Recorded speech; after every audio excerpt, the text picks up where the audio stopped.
네, 오늘은 너희는 거룩하라 라는 제목의 말씀을 우리가 함께 나누기 원합니다. 여러분이 생각하는 거룩이라는 무엇입니까? 거룩. 여러분은 정의를 어떻게 거룩이 뭐다 라고 정의하고 있나 하는 것이죠. 뭐라고 생각해? 우리 한 분만 얘기해 보세요. 깨끗하다. 네. 네. 거룩하다라는 말의 의미는 순수하다, 순결하다, 성스럽다, 또 깨끗하다, 구별되다 라는 뜻을 담고 있어요. 오늘 본문 말씀에 모세를 통하여 하나님은 이스라엘 백성들에게 너희는 거룩하라 라고 말씀하십니다. 그래서 오늘은 레위기서의 주제이기도 한 이 거룩에 대해서 생각해 보려고 합니다. 레위기서는 이스라엘 백성들에게 권위 있는 사랑해요. 이스라엘 백성들에게 권위 있는 말씀으로 꼽히는 모세오경에 속하는 책인데 그 중에서도 가장 권위 있는 이 레위기서를 이스라엘 백성들이 율법서라고 부릅니다. 오늘날 우리에게도 그렇게 전해져요. 그 이유는 레위기에 기록된 내용들이 모세가 시내산에서 하나님께 받은 그 십계명을 비롯해서 이제 이스라엘 백성들이 선택받은 하나님의 백성으로서 어떻게 살아가야 하는지, 살아가면서 지켜야 할 그 모든 율례, 율법들, 지침들을 기록해 놓았기 때문에 그렇습니다. 오늘 본문을 포함해서 이 레위기서 19장 전체의 말씀을 또한 말씀은 이스라엘 모든 백성들에게 하나님께서 선포하시는 말씀인데 그들이 행해야 할 의무에 대해서 이 레위기 19장에서 말씀하고 있어요. 이것은 십계명을 이렇게 구체적으로 풀어놓은 말씀이라고 우리가 생각할 수 있겠습니다. 그래서 이제 19장 말씀을 주제별로 이렇게 나누면 크게 세 부분으로 나눌 수가 있는데 1절에서 8절까지 말씀을 하나님께 대한 종교적인 의무에 대한 말씀으로, 그 다음에 또 9절에서 19절까지는 이웃에 대한 의무, 즉 이웃을 사랑하라고 하시는 그 의무에 대한 말씀으로, 또 20절에서 30절, 37절까지 마지막 끝절까지의 말씀은 영적인 순결에 대한 말씀, 그리고 공정한 거래에 관한 의무에 대해서 말씀하고 있습니다. 먼저 하나님께서 하나님에 대한 종교적인 의무에 관해서 말씀하실 때 특별히 이 본문에서 화목제에 관한 규례를 말씀하고 계세요. 화목제물을 드릴 때 그것을 기쁘게 하나님께서 받으시도록 너희가 하나님께 드리고 또 그것을 먹으라고 말씀하시는 거예요. 왜 많은 제사 중에서 화목제를 언급하셨는가 하면은 이 화목제는 다른 제사들과 다른 점이 있어요. 뭐냐면 다른 제사는 이 제물을 드릴 때 그 예물을 드리고 남은 고기 성스러운 그 제물을 제사장들이나 레위인들이 나누어서 먹어요. 그런데 이 화목 제물은 일반 백성들이 참여해가지고 제사를 드리고 난 다음에 그 제물을 함께 먹는 유일한 제사이기 때문에 그래요. 그리고 지금 이 19장 말씀이 누구에게 말씀하고 있냐면 일반 대중들에게 보편적으로 말씀하시고 계시기 때문에 하나님께서 이 화목제에 관한 규례를 통해서 종교적인 의무를 그들이 다 알고 있는 그 제사를 통해서 강조하고 계신 것입니다. 즉 화목제를 드리되 기쁘게 받으시도록 하나님께서 정하신 그 규례를 따라서 하나님께 드리라는 것인데, 그런데 우리가 하나님께 화목제, 제물을 드리고 제사를 드리는 걸로 끝나는 것이 아니에요. 제사를 드리고 나면은 이제 회중이 제사 드리고 난 그날에 그 제사 드린 제물 고기를 함께 나눠 먹고, 그리고 그 다음 날까지도 그 고기를 같이 나누어서 이렇게 먹게 되어집니다. 하나님은 제사뿐만 아니라 그 제물을 처리하는 것도 하나님이 원하시는 방법으로 행해야 한다고 말씀하고 계시는 것이죠. 둘째 날까지는 제물을 나누어서 먹는데 셋째 날에 그 고기가 남았을 때는 어떻게 하냐면 그것을 절대 먹지 말고 불살라 버려야만 했습니다. 그렇지 않고 조금이라도 그 고기를 셋째 날에 먹으면은 그것이 가증한 것이 되어버리고 먹은 사람은 하나님께 드린 성물을 더럽혔기 때문에 죄를 범한 것이 되어서 죽게 되어집니다. 그래서 그 민족에게서 끊어지게 되리라 라고 표현하는데 그것은 죽음을 의미해요. 가증한 것을 뜻하는 단어는 악취가 나는 것, 또 쓰레기나 폐기물을 뜻하는 말이에요. 따라서 가증한 것이 된다라고 하는 말은 그 재물이 하나님 앞에서 악취가 나는 쓰레기와 같은 것이 되어버렸다는 것입니다.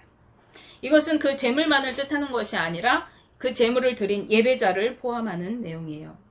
이게 화목제를 통해서 이제 하나님 안에서 거룩함을 입은 예배자가 되었는데, 그 거룩함을 이 예배자가 업신여기고 이 고기를 더 먹고 싶은 그 사사로운 욕심으로 셋째 날에 먹지 말라고 하나님께서 금하신 날에 그 고기를 먹음으로써 거룩함이 훼손하게 되어지는 거예요. 그래서 예배자의 신분이 상실되었다는 것을 뜻하는 것입니다. 그러므로 제사의 예물과 예배자 모두가 하나님 앞에 기쁘게 받으심이 될 수 없는 폐기물이 되었다는 말씀이에요. 우리는 어때요? 흔히 우리는 예배를 드리는 것에는 잘 집중합니다. 예배 시간 되었으니까, 하나님께 예배하니까 예배를 잘 드려야지. 그래서 이제 예배를 드리는 것에 집중하게 되어져요. 그런데 예배를 드리고 난 후에 행해지는 교제, 그리고 예배 이후의 삶에는 별로 집중하지 않습니다. 그러나 하나님께서는 예배뿐만 아니라 예배 후에 그들이 고기를 나누어 먹는 것까지를 예배로 보시고 계신 것이에요. 이것은 우리에게 시사하는 바가 큽니다. 예배와 예배자의 삶이 모두 온전할 때 하나님께서 그 예배를, 또 그 예배자를 기쁘게 받으시는 예배가 된다는 것이에요. 또한 종교의 의무를 언급하시기 전에 가장 먼저 앞서서 하나님께서 뭐를 말씀하시냐면 내 부모를 경외하라고 하십니다. 예배를 드리기 전에 전제조건으로 부모를 경외하라고 하시는 거예요. 사실 십계명에서 이 내 부모를 공경하라 라는 그 조항이 있죠. 그런데 여기에서는 부모를 경외하라 라고 말씀하세요. 이 부모를 경외하라 라고 하는 이 경외를 뜻하는 단어는 야레라는 단어인데, 존경과 또 헌신을 포함할 때 그 의미를 사용해서 야레라는 말을 써요. 경외하다. 그리고 이 경외하다라는 말은 주로 어디에 쓴다고 했습니까? 하나님이 목적어일 때, 하나님을 경외하라 라고 할 때 이 야레라는 말을 써요. 그런데 오늘 이 본문에서는 부모를 공경하라가 아니라 부모를 경외하라 라고 표현했어요. 그 이유는 뭐냐 하면은 이 부모님의 권위가 하나님께로부터 비롯되었다는 것을 깨닫게 하기 위한 것입니다. 많은 신앙인들이 이 부모님을 이렇게 업신여기면서 하나님 앞에 막 섬긴다고 얘기해요. 그런데 오늘 하나님은 그렇게 얘기하고 계시지 않죠? 부모를 공경하고 나의 안식일을 지키라 라고 말씀하고 계세요. 이 부모의 권위가 하나님께로 비롯되었다는 것을 하나님께서 특별히 강조해서 말씀하신 것은 의도적으로 그렇게 하신 거예요. 이 하나님께서 비롯된 이 권위를 통해서 너희들이 부모를 통해서 하나님을 배우고 하나님의 요구를 깨달아서 알게 하려고 하나님께서 부모를 경외하라 라고 하는 이 표현을 쓰신 것입니다. 많은 신앙인들이 부모님과의 관계가 온전하지 못할 때에 하나님의 관계가 온전하지 못하다고 말합니다. 부모를 존경하지 못하는 사람은 하나님을 경외하지 못합니다. 부모님을 신뢰하지 못하는 사람은요, 하나님을 온전히 믿지를 못하게 되어집니다.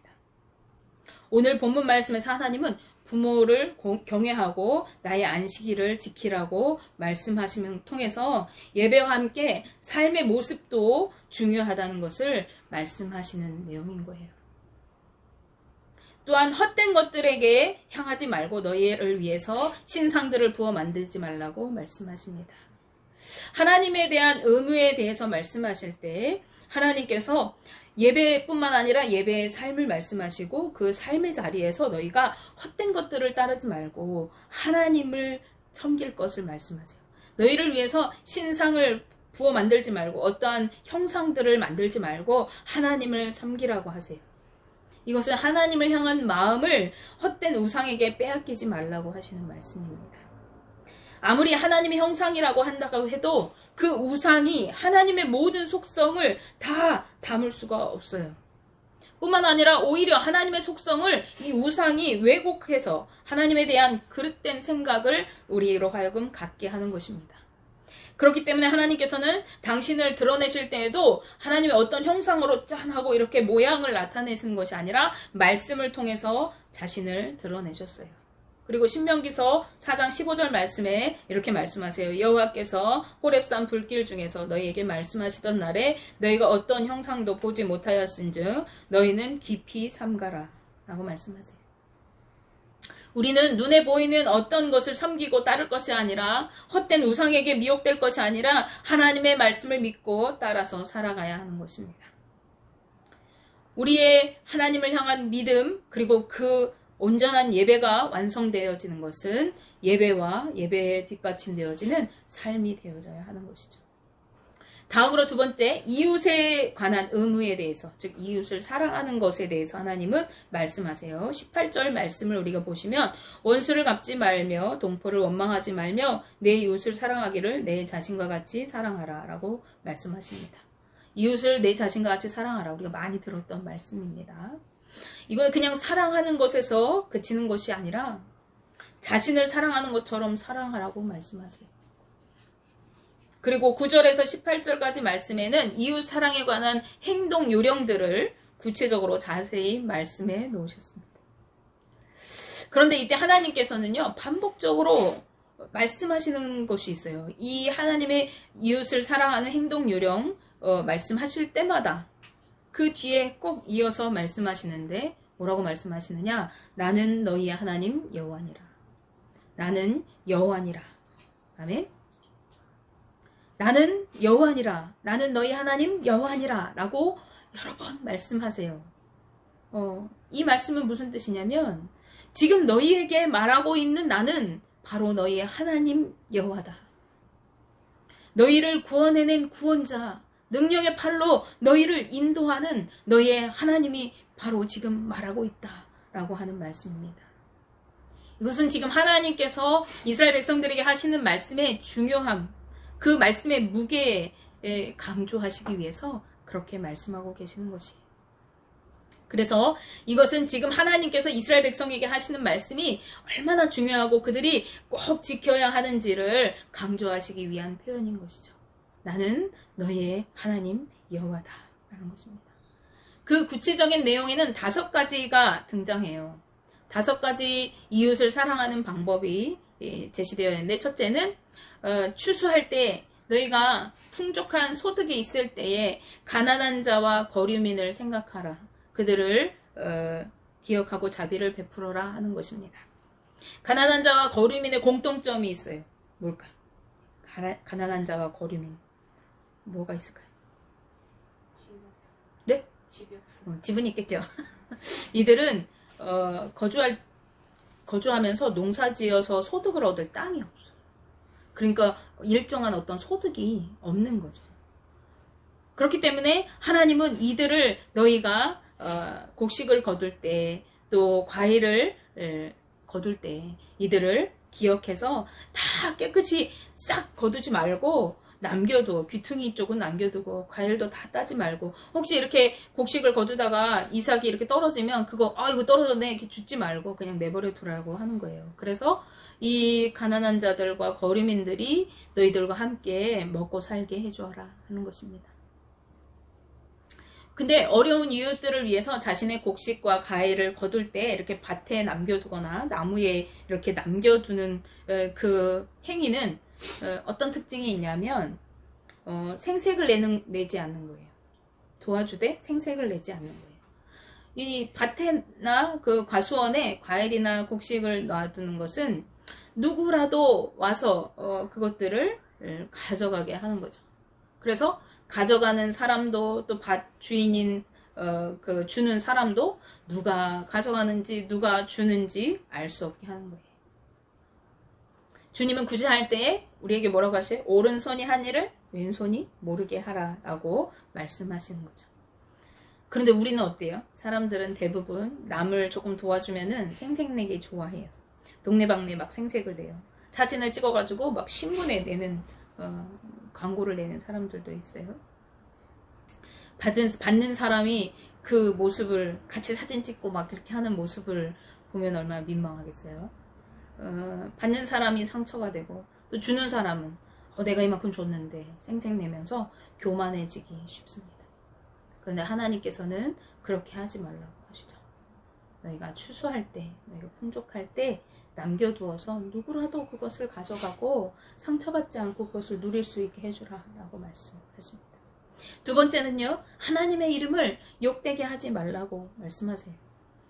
우리가 어떨 때 하나님의 이름을 욕되게 하는가 봤더니 11절 12절 말씀에 도둑질하고 속이고 거짓말하고 하나님의 이름으로 맹세할 때 우리가 하나님의 이름을 욕되게 하고 망령되이 일컫게 하는 것이에요. 말씀하세요. 우리가 하나님을 믿는다고 하면서, 우리가 교회 다닌다고 하면서, 예배 드린다고 하면서 우리가 맨날 거짓말하고 남들을 속이고 남의 거 슬쩍슬쩍 가져다가 막 쓰고 하나님의 이름으로 내가 맹세할 수 있어 라고 이렇게 헛되게 맹세하는 것은 하나님의 이름을 욕되게 하는 것이고 망령되이 일컬어지게 하는 그런 행위가 되는 것입니다.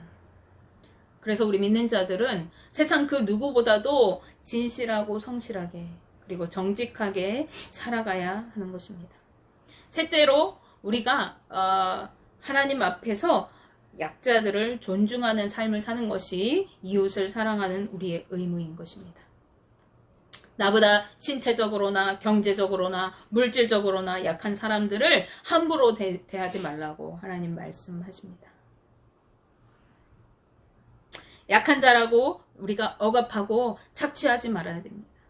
내가 부리는 사람들에게 품삯을 제대로 주어야 되는데 나는 막 먹고 막 풍족하게 살면서 직원들 막 월급 안 주고 연체시키고 막 그들은 배고파서 막 그렇게 하더라도 그냥 납두는 거죠.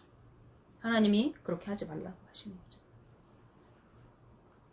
또 못 듣는 사람에게 저 사람은 귀가 안 들려 막 욕하지 말라 그래요. 우리나라 옛날 사람들 어땠냐면요, 외국인들 막 지나가면 한국말 못 알아들을 거야 그러면서 막 욕하는 사람들 많았거든요. 그렇게 하지 말래요. 또 눈이 보이지 않는 사람 지나가는 길에 막 장애물 놓아가지고 걸려 넘어지면 막 깔깔대고 웃고 그렇게 하지 말라고 하시는 거예요. 이것은 잘못된 행동들인 것이고 상대방을 존중하고 배려하지 않는 것이죠. 그러나 하나님의 법, 사랑의 법 안에서 이러한 행위들을 하지 말라고 말씀하십니다. 넷째로 이웃을 억울하게 하지 말라고 하나님 말씀하세요. 무슨 이야기냐면 불의한 재판, 또 뒷부분에 가면 나오는 얘기지만 불의한 거래를 하지 말라고 하세요. 공의롭게 재판하라고 말씀하세요. 가난하고 불쌍하니까 얘는 잘못했지만 좀 눈 감아주고 편들어주자 이렇게 하지 말고, 또 오히려 세력이 있고 또 힘과 권력이 있다고 그 사람을 두둔하지 말라고 하시는 거예요. 공정하고 바르게 판결하고 또 거래하라고 말씀하세요. 그리고 다른 사람을 비방하고 욕하고 다니지 말래요. 다른 곳에 가서 제가 어떻고 얘가 어떻고 이렇게 얘기하지 말래요. 그리고 나의 이익을 위해서 다른 사람이 피 흘리게 하지 말라고 말씀하십니다. 내가 뭔가 조금 더 얻으려고 다른 사람을 마음 아프게 하고 죽게 하고 다른 사람을 곤란하게 하지 말라고 말씀하세요. 요즘 뉴스들의 대부분의 내용들이 뭐냐면 돈에 관련된 극악 범죄들이 너무나도 많다는 사실이에요. 보험금 사기가 너무나도 많아요. 보험금을 받으려고 남편을 죽이고 아내를 죽이고 가족들을 죽이는 보험금 피해 사례들이 뉴스에 끊이지 않고 올라오고 있죠. 그런가 하면 또 최근에 대두가 되는 것이 뭐예요? 내가 이익을 얻기 위해서 주가 조작을 해가지고 많은 개미주주들 막 손해를 보게 하고 파산하게 하고 힘들게 하는 그런. 그리고 내가 돈을 많이 벌으려고 어린 청소년들 대상으로 음란물을 막 제작해가지고 그걸 유포해서 금전적인 이익을 얻는다고.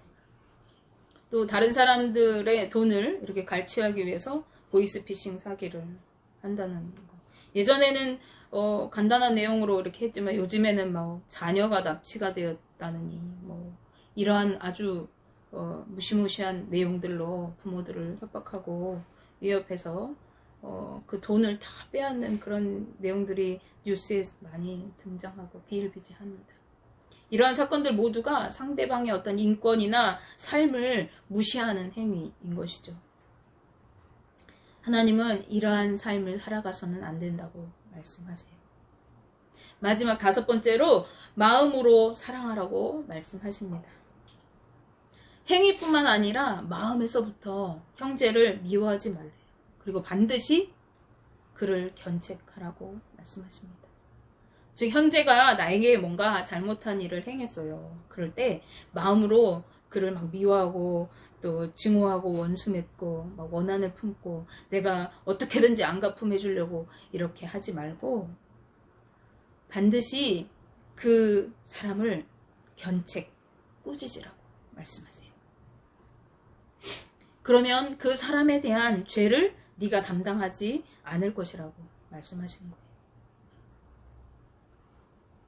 오히려 그 사람을, 나에게 잘못한 그 사람을 네 자신을 사랑하는 것 같이 사랑해 주래요. 상대방의 잘못된 것을 깨달아 알게 해주는 것이 가장 그 사람을 사랑하는 것입니다. 하나님은 이렇게 행동뿐만 아니라 마음까지도 상대방을 아끼고 배려하는 모습으로 사는 것이 하나님이 기뻐하시는, 이웃을 사랑하는, 그것도 이웃을 자신과 같이 사랑하는 모습이라고 말씀하십니다. 자, 이제 영적인 부분에 대한 마지막 3번째 단락입니다. 이 하나님께서는 이 이스라엘 백성들을 선택하여서 불러내셨어요. 그쵸? 이 선택된 당신의 백성인 이스라엘 백성들이 하나님 보시기에 가난한 사람들과 구별되는 삶을 살기를 원하셨어요. 하나님 보시기에 뿐만 아니라 이방 사람들에게 저들은 뭔가 다르구나 라고 구별된 삶을 살기를 원하셨어요. 그리고 그들의 구별된 삶, 그들의 순수하고 순결한 삶을 위해서는 그들이 혼합하지 말고 순수함을 지키며 살아가라고 말씀하세요.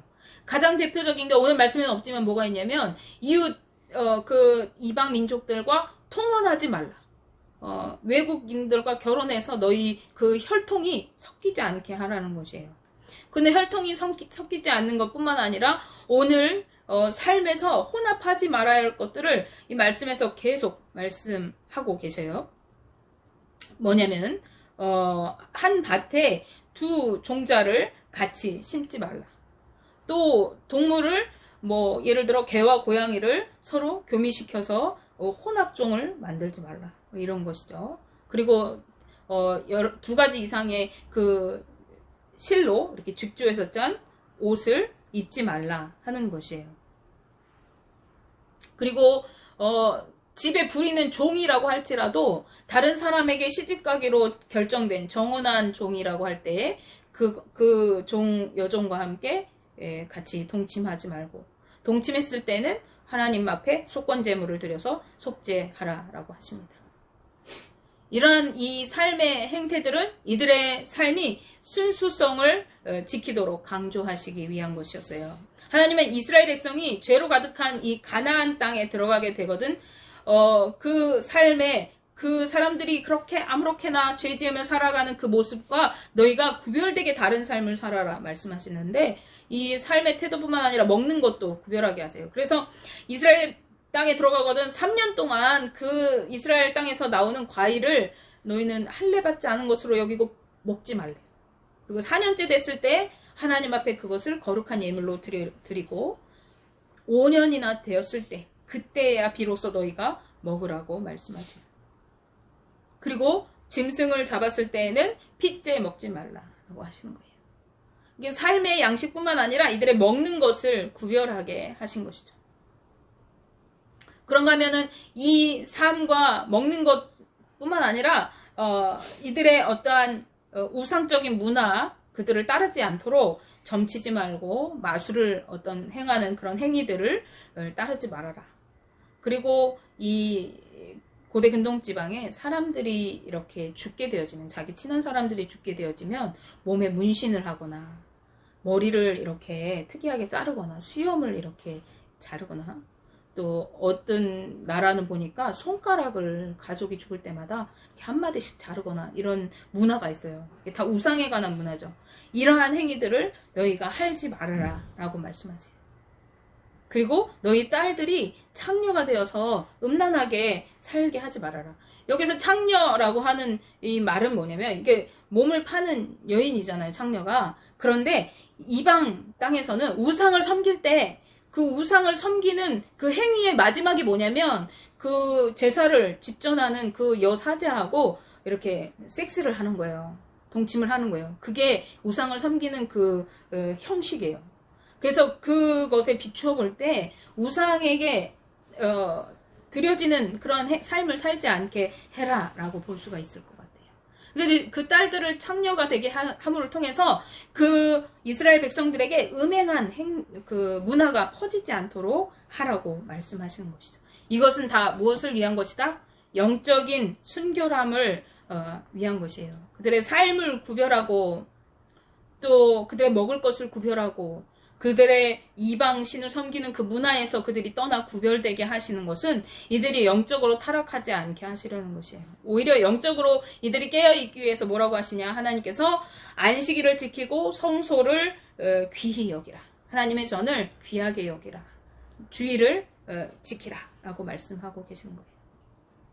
그 밖에 공정거래에 관한 말씀도 있는데 앞에 부분과 연결되는 것이 재판을 할 때나 또 어떤 것을 무게나 길이나 넓이나 잴 때에 공정하게 해줘라. 이렇게 친하다고 더 주고 막 이렇게 하지 말고 또 다른 사람 속여서 이익 취하고 이렇게 하지 말라고 말씀하셔요. 이러한 규례들이 모두 무엇에 관한 것이죠? 이스라엘 백성들을 거룩하게 하시기 위해서 하나님께서 말씀하시는 거예요. 그래서 오늘 레위기 19장 2절 말씀에 이 모든 말씀을 시작할 때 뭐라고 하세요? 여호와께서 말씀하시되 라고 하시면서 너희는 거룩하라 이는 나 여호와 너희 하나님이 거룩함이니라 라고 말씀하십니다. 하나님은 택함받은 이스라엘 백성, 언약 백성이 거룩하심을 하나님의 그 거룩하신 본성을 닮아가기를 원하셨어요. 거룩하라 라는 말 속에는 거룩하게 되어라 라는 뜻을 가지고 있습니다. 이스라엘 백성들은 비록 하나님께 택하심을 받은 그러한 하나님의 백성이었지만 이 본질적으로는 거룩하지 못한 인간의 본성을 지니고 있는 불완전한 존재들이었죠. 그러나 하나님은 어때요? 하나님은 거룩하신 분이신데 거룩하실 뿐만 아니라 존재 자체가 거룩하신 분이에요. 그래서 거룩하지 못한 이 인간의 본성을 가진 이스라엘 백성이 거룩하신 그분의 임재하시는 그 임재를 통해서 거룩하게 되어질 것을 말씀하세요.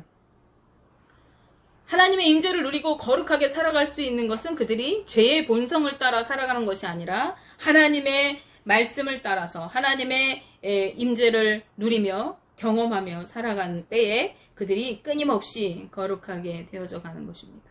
그래서 하나님은 너희가 이 이방의 문화를 따라서 인간의 본성을 따라서 살아가는 것이 아니라 하나님의 말씀, 내 말을 따라서 너희가 살아감으로 날마다 거룩함을 이루어가라 라고 말씀하시는 거예요.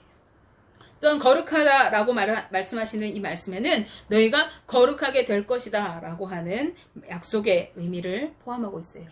그들이 하나님의 그 삶을, 하나님의 그 모습을 본받아서 인생의 근본을 하나님으로 기준 삼고 그분의 규례와 법도 안에서 행하면서 말씀을 순종하며 살아갈 때에 거룩함이 그들의 삶 속에서 드러나게 되는 것을 말합니다. 이 명령은 이스라엘 백성이 제사장 나라와 거룩한 백성으로 부르심을 입은 존재라는 사실을 이들로 떠오르게 하는 것이죠. 그리고 이 명령은 이스라엘 민족뿐만 아니라 오늘 구원하셔서 하나님의 백성으로 불러주신 우리 성도들에게 동일하게 하시는 말씀입니다.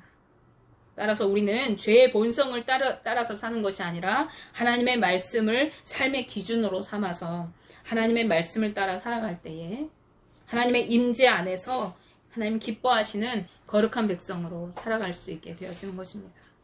원하기는 우리 동성교회 모든 가족들이 하나님의 말씀을 따라서 하나님의 거룩하심을 닮아서 하나님의 임재 안에 하나님 기뻐하시는 삶을 누리게 되시기를